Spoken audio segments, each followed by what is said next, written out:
And thanks for joining us for the show. I'll introduce my guests for a moment, but I know many of you also will want to enjoy the luxuries of life. And talking about luxuries, where you accommodate yourself when you go on a holiday is important, or you want to put together an event where you want to lodge is also critical.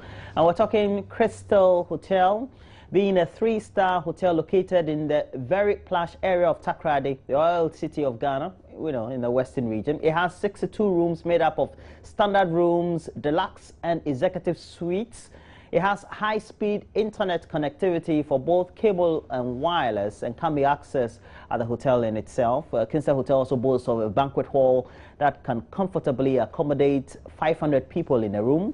Crystal Hotel also has a gym, a pool, a children's playground, and a tennis court as its leisure facilities. And the restaurants, this is what they do. They have their own farms, and so get to produce fresh vegetables and other produce for their F&B department for the putting together and the production of all those nice dishes, both local cuisines and international cuisines as well. And they have that very farm that will make sure that you keep yourself refreshed.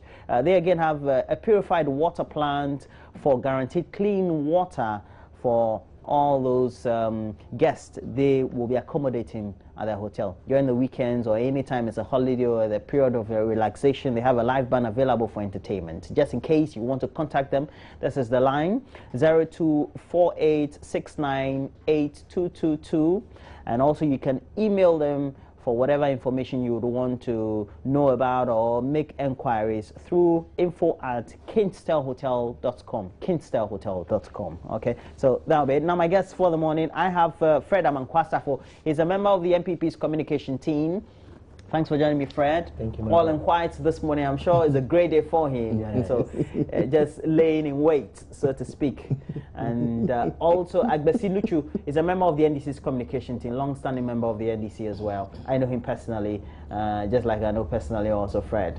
It's always good because we get to interact with the kingpins or the linchpins of the political parties. Thanks for joining me, gentlemen. Though. Thank you, man. Okay. I don't know whether you guys you were talking coolly. I don't know whether you were very cool on many of the subjects. See head to head. The Judgement Debt Commission is raising questions about the actions of former Deputy Attorney General Barton Oduro, who is a Deputy Speaker of Parliament currently, in the payment of a 4 million cedi judgment debt to the company African Automobile Company Limited. And in its report, the Commission says the former Deputy Attorney General directed the payment of the debt in 2011 on the blind side of his boss Martin Amido, who was the Attorney General at the time. A copy of the Commission's report described the decision as outrageous, particularly when the payment was done at the time the Commission was interrogating the claim. Okay, so we know how it came about, the payment of that judgment debt, the complaints out thereof, and all. I have to start with you. A lot of serialization being done by the media, especially concerning the Judgment Debt Commission's report, and some of the insights have not been too good, especially for the actions taken by members of the NDC's government within the period. Why have they not been so good? Anyway, very good morning to our cherished viewers. Morning. I don't get you clear when you said it have not been so good. If that is the reality according to the Commission, so be it. We are looking at it as if it's only NDC activists who have actually done something wrong there. They are there, they can go and defend themselves. But don't forget also, the same report also indicted Nadu Dankwa Akufo-Addo. You get me clear? Okay. Among other MPP ministers. I get your point. So, it's the management of the system. We are talking about corporate governance. They had their opportunity. 14-point-something million was agreed to be paid to Societe Generale, that is SG. Then all of a sudden it shot up to what? 19-point-something million dollars. Okay, is it not funny that today SG corporate office is being owned on somebody's property that you and I know? Can we link it to that? If you are drawing a coincidence? Of course, yes. Not me per se. It's the reality. Okay. Of all places in Accra. That's what they prefer. Is that well, if the properties are for sale, nothing can be done about it. It may have been sold. It's a property belonging to. Okay, but let's go on the subject. So, if Barton Oduro, okay, have been accused actually for giving directives that he was not supposed to, he's there to face the law. He's there to answer for himself. This is not the first time they have mentioned Barton Oduro in the judgment debt issues. When it comes to that of Wyoming, it was mentioned severally. Yeah, because he was a deputy attorney general, so logically he would take decisions. No, of course, his boss was there. And here we are, the boss claims he's not aware of what he did. So I would not sit here, or he is also claiming that opportunities have not been offered him to clear himself when the commission was sitting. So claimed Nana Adudankwa Akufo-Addo and his people that Nana was not given an opportunity. But don't forget, when the minister went there, K.T. Hammond, you understand me? He specifically mentioned Adudankwa Akufo-Addo's name. So that was where Adudankwa Akufo-Addo could have offered himself to clear the air. He did not, because he knew exactly how he got himself involved in that. When it comes to judgment debt issue, I get so passionate about it. Trace the history. How come? Contract is a contract, isn't it? Despite me being in government or my party being in government and something goes on wrong, I need not to. No! Before an institution has to sign a contract, we have all the legal brains in these various institutions, the various agencies. Am I lying? They went through it, isn't it? If not out of political victimization, why should you go and cancel contracts? That is what I personally believe, not my government, I. Because if you think it's good for us as a country, that's why you went for it, let it go. But let's make sure we monitor whatever has been signed must be implemented. We are not looking at that. Well, we'll talk about the aspect about contracts, etc., because we know there's an issue even currently lingering on about the bank switch, etc. But we're talking about African Automobile. They made a case, a petition for judgment debt. They got the award, and subsequently, the payments shrouded in some well, I won't say mystery, but some controversy, so to speak. And this really also highlighted by the Commission's report. Well, my brother, you'd be right to say it is mysterious. Everything here, everything that went on with the automobile issue is quite mysterious. And you would be wondering why people who are being paid by the taxpayer would sit on cases like this. And I respect Barton Oduro so much. He's an astute lawyer. He's not from the streets. He knows his stuff. He's the first Deputy Speaker of Parliament. We are joking as a state, seriously.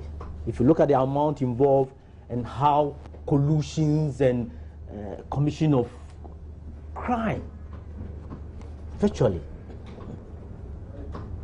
If you sit on issues like this as a minister, as a deputy minister, attorney general, and minister of justice, and your boss is not aware, and your blind side, you order for the payment of such huge sums of money.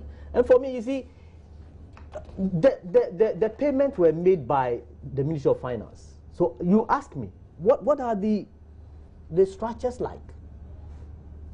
Who was taking instructions from the deputy minister whilst the minister was not aware?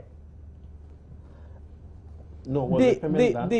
I stopped you. I never. Yes. Whatever thing you have, please note it down. I will, bro. Yeah. On your pad. The NDC since 2009 have found it very convenient to loot the state coffers through judgment debt issues. Why do you classify that? Oh, as loot? goodness. otherwise, why would something like this happen? And what is judgment debt? Yeah, judgment debt. The Commission's report may have pointed out some anomalies or perhaps some unclarified procedures. And I am here to interrogate the unclarified procedures. Why would people just circumvent the rules and pay monies? And somebody is telling me that the finance minister paid the amount without consulting the minister of the Attorney General, Martin Amidu, then, And you know what happened when Martin Amidu sought to correct the anomalies? He was disgraced. Now let me just make a few comments on Nana Akufo-Addo and how his name has been mentioned by my colleague here. When the commission was set up, Nana wrote to them that he was available to be subpoenaed, or to be requested to appear. He was willing. Nana had not hidden his readiness to ensure that corruption is actually eradicated in this country. He wrote to them. If my brother is not aware, I'm just giving him the information. And so to sit here and accuse him of not availing himself to be questioned. But beyond that, the commission in its report categorically stated that, well, of course, as far as actions or his own inactions while in office, you can understand. Was not very much. The number of officials involved in the government through collusion and stealing of state resources is so disgraceful. Stealing, that's a very harsh word. It is stealing. They stole the money, the state's money. They stole the money. What evidence do you have? The evidence are here. Okay. The evidence are here. Cool it, because I see you want to throw the people. You see, they'll bring Nanado in. They'll bring Nanado in so that you can cause some political point. You can political equalization. But come to think of it, what have you done? If you think that Nana had committed a crime in this country, what have you done all this while? Okay. What has the government done? Rather, those who have perpetrated crime on the states are being appointed. The speaker of deputy speaker of parliament is still there. He was appointed. Apart from winning the election, he was appointed because the NDC saw him as somebody who had all it took to help them perpetrate their crime. And that is exactly what they are doing. They are stealing state coffers. It's sad that our brothers and sisters from the north in Agboboloshi would have to be resettled. And these monies could have helped in a long way to get them decent place to live. But what do? We have government officials running around with V8s and cruising in V8s, huge fuel bill to the states, and costs being borne by the good people of this Well, we're country. told that now government is in a period of austerity. Really? Did you hear? Where did you hear that? This is news to me. I think that is communicated. And what austere measures have they brought up? What are they foregoing? Government officials, what are they foregoing? When the president was inaugurated, he caused his own salary to be increased by several folds. Okay. So it's good that you. What austere measures have they? It is good that you're concluding your submission on that very note about the quantum of what the judgment debts are. For example, we're told, and I have to quote here, 602 million Ghana cedis as at 30th September 2013 in judgment debts alone. That's frightening for a country. What do you think we need to do about a situation where, well, the Judgment Debt Commission itself said, since independence we've been paying judgment debt, and we've not had the proper structures as it is to ensure, as you mentioned, proper corporate governance practices are undertaken to ensure that we don't pay. Sure. Because actions or inactions of government officials tend to give reason for people to conclude that they were in collusion for these monies to be paid. Okay. I think when you read the report, the one I have here, the background of the whole issue concerning this automobile company started from 1995 to 2008. I quite remember the then local government minister, Samuel Boateng, made a comment on this, that the vehicles were not up to specification. So what did you do after that? You understand me? Talking about paying such an amount, some were paid. That is why the remaining has accumulated up to 602, as we are talking about, because it was stopped. But in the case of the drain ship, 14 point something million was supposed to be paid, and it shot up to 19 point something million that have already been paid. Well, I know you've made that very submission. So if you talk about thievery, so therefore Akufo-Addo is involved. Right. Well, whatever That it is, we've come to the point of the submission where we're talking about the quantum of the judgment debt as a country that now we're saddled with and we are now paying. Let's trace the background. Well, we know. Occurrence. What do we need to do as a country? As a country, that's what I've said earlier on that, look, it's a legal document, isn't it? Before a contract is signed, the legal brains have gone into it. Not the type of attorney generals that we have in the past, like Akufo-Addo, who sat down, who refused to go to court. That's a very fair comment, isn't No, it? he refused. That's the description of the report from the commission. Miserably. He refused to go to court. Yet he was paid to go to court. He was paid to be an attorney general. He's talking about Land Cruiser. Maybe he was dreaming. When they were in government, they were riding bicycle to work. When the MPP for the past 8 years, they were riding bicycle to work. They always make pronouncement as if it is new to see government officials driving in Land Cruisers. It's a good point you're making, but see, No, if I something, don't understand if it. something you They are believe, so if something you think was wrong then, doesn't mean it has to be perpetrated currently. No, my brother, these judgment debts all occur in the past, not currently. Well, we are finding solution to it. That is why we have to negotiate. So I keep on asking. I want to know how it occurred. It's part of victimization. That is what I think. Your point has been made. No, but I'm saying, in as far as we have to trace the genesis of how we got to the point where companies would have to petition the court and so get judgment debts in their favor. But when those judgment debts have been negotiated and we have rightful principal people in authority who are expected to take the necessary action by dint of their objectives or their appointments in office, not taking the actions, and so the state incurring a lot more, then they have not done right by the state, have they?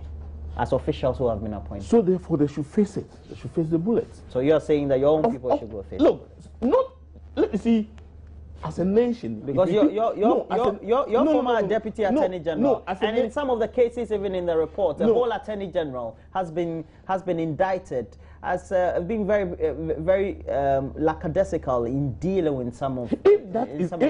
If that is what the commission wishes, you understand? Let us not be telling ourselves, our people, our people, our people. Governance is about society.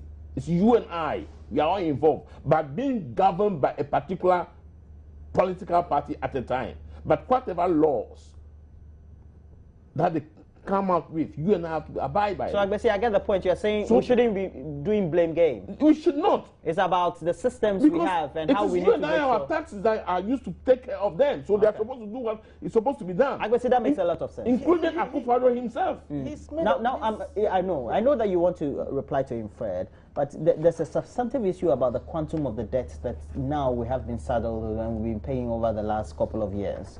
How do we deal with it going forward as countries? Because it could be, perhaps, your party would be in government the next time we hold the election. That's not going to be possible. I'm saying it could be. I really hope it's an election. I really hope that when MPP win the next election, 2016, we would be able to find lasting solutions to this government. It's all got to do with the conduct of your officials. And you see, my brother, I hope that nobody will face the bullet, like he said. But if maybe figuratively I can understand, we should put all these people to tax and make sure that they vomit the monies that they have. You mean hold them accountable? Yes. And let them pay. If they don't pay, then the law take its course. Not just push them to face the firing squad. That's not what I'm talking about here. I hope that was not what you meant. You mean they should face the full rigors of the law? Okay. From not face the bullets. Not face the bullets. I'm talking about the law. Okay.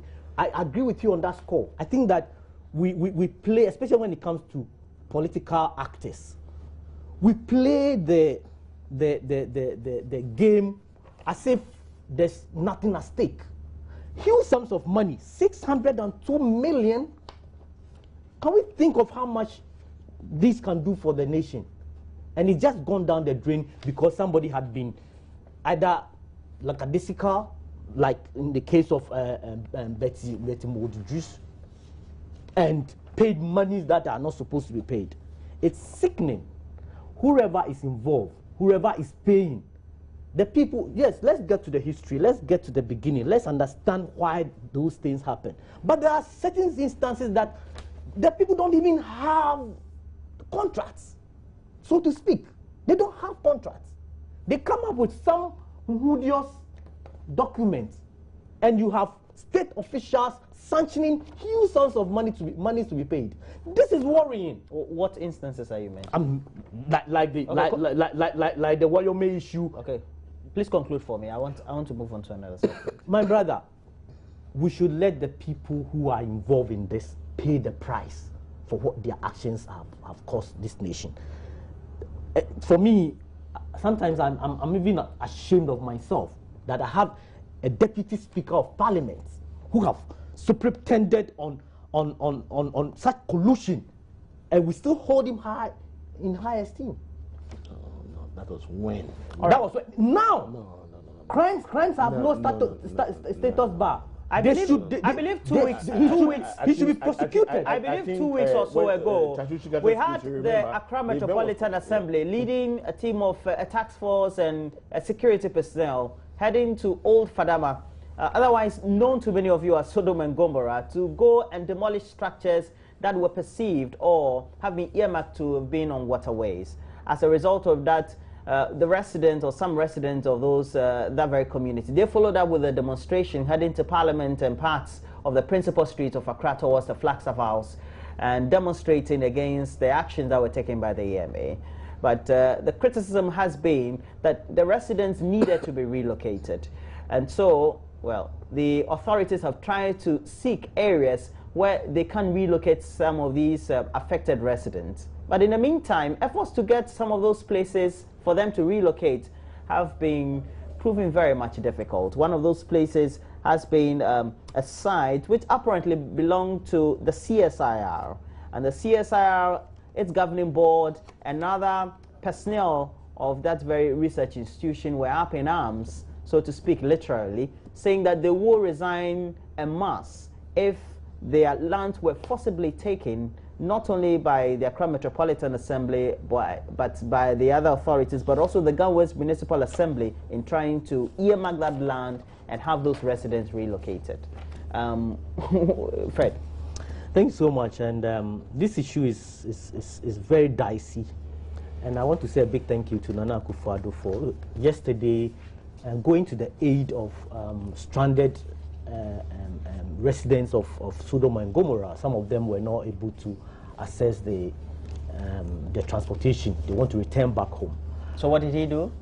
He went there, he consoled them, and then he actually paid for their transportation back home. I think it's a good thing, and anybody who can afford, this is not to be left to the government alone. Anybody who can afford, if you can afford a bus, organize and get the people going if they want to go. To relocate them to the CSIR, it's just shifting the problem. It will come to haunt us again. We tried to evict them. In the last administration, it was not possible. I think that land mass is being, one, underused, underutilized, and then two, is it not the CSIR lands? No, not the CSIR. I'm talking about where they are currently, at Sodom and Gomorrah. The land is being underutilized, and the field that is being generated there, so close to the sea, and also the estuary that has to be developed, we think we have to relocate them. But for me, getting them relocated en masse at a particular place is going to transfer the problems. What I would advocate, and this is my personal admonition, is that we integrate these people into the community, so that we don't have a group of people living in one place. Let's integrate them into the community. So, for example, if Dansoma can take 500 of them, we find facility for them in Dansoma to live. and then we go to Bubuashi, we go to Abeka. Let's not put all of them in one place, because we would come and do what we are doing in 10 years' time if we do so.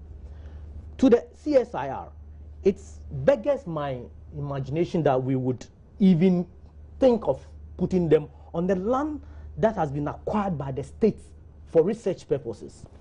As a country, we are where we are because we haven't been too serious with our research work. Go to University of Ghana, go to our universities, and PhD theses and research work that had gone on are just on the shelves gathering dust. I think we should begin to look inward, look at ourselves and what we can do for the nation, and respect the researchers in this country, because we can import ideas, but if we don't ensure that we have localized our problems and find local solutions to it, we'll go round in circles. I think this story is so simple, but first and foremost, my thumb up goes to the mayor of, the Metropolitan Chief Executive, Okobanga, for taking the bull by the horn. They tried doing it the last time. It was not possible. We have to. You understand me? I also give a thumb up to the former government, that's the MPP. Okay, they tried to create a settlement. I think Ajay Kojo or something. But they couldn't. Ajin Kotoku. They couldn't complete it. So now, it is our responsibility as people, as government, to make sure we carry out such projects, so that we send them there. What happened? The land is lying fallow, isn't it? Why are you sending them now to CSIR, which they claim that they need their land to carry out a research? Meanwhile, there is a particular project designated for which the state has borrowed money and spent the money on. Of course, yes. So let's send them there. Even though it might not be completed, still something can be done about it. We should stop playing this kind of diplomacy games when it comes to... Shouldn't we have been thinking how we would relocate them before we even started the demolition exercise? When you say we, who are you talking about? As a country. As a country, that's it. I like that. As a country. That was exactly what we could have done. And again, I'm not happy the way the demolition exercise was done. At least a week notification could have been fair to them. You and I could have understood it from that perspective. But just all of a sudden, that is where I have a personal problem with. Okay? Now, should it be a case where somebody like Adodan Kwakufu don't want to win political sympathy just going there? Because the government have already made provision for that. And it's ongoing. What's your point about Nana? If the people no, need he help, just they need want help. to score a cheap political point in that. And government is not scoring political points and going to their aid. It is the government's responsibility. Those who are willing to go back home. But is it, we're just talking here. You say we. So we're talking about us as a society. That's what I'm saying. That so it could be anybody. It could be government. It could be the that people. would have been channeled to Minister of Transport or whoever is in charge. Do you know? Of course it is. Who? All right. It's the Minister of Transport and that of AME. Don't be. You understand? So, if not because he wants to actually score a cheap political point. Are you sure he wants to score? I know that for sure. That is what he intends doing. No, but that's not fair comment. Why is it not fair comment? To his office? No, I guess. which office? But he did a good job, but the government is already in that process. So if you want to look, recently, multimedia organized. So they are also organizing. Individuals are also organizing. Yeah. Fantastic. You understand? As a corporate institution, it's part of your responsibility. Was that MPP's? But that's not a fair comment. That's what I'm saying. As individuals, you also have a certain social responsibility to people. Even you. But I'm saying that if I need a difficulty, won't you come to my aid? No, he used the word that they are stranded. They are not stranded. Because the government have already made provision. So you're very difficult, man. I'm not. He used the word that they are stranded. Okay, my time is up. No, I agree. I agree. My time is up. I agree. But have they told them that they are stranded? Zilch, it's okay. I give you a minute, sir, because my time is up. The people were stranded because they came to the MPP head office. Nana Addo didn't go to Agbogulushi. The people came to MPP. He's not saying that Nana Akufo-Addo is trying to score cheap political points. Well, for me, well, cheap and expensive are your own relative term. But if Nana wants to score political points, he has every right to score political points. In fact, what is a politician supposed to do anyway? A politician is supposed to take advantage of situations. Right. Look, corporate institutions have corporate responsibilities. And they do that so that society will know them to be socially responsible. Okay, you are concluding for me. My brother. You can see the sick tune. Yeah, my brother. Let's thank Nana Akufo-Addo for what he did. Why? What is going on at Agbogbloshi? Well, if you just okay, so the gentleman talking, the man in white is Fred Amankwasafo. Fred Amankwasafo is a member of the MPP's communication team, and also in the studio alongside him is Agbesi Luchu, who is also a member of the NDC's communication team. That'll be it for the show. Please join us same time Monday. Myself and Mamavio Uswabwaji will be here early morning, Monday 6 o'clock. We'll take you right through to 9.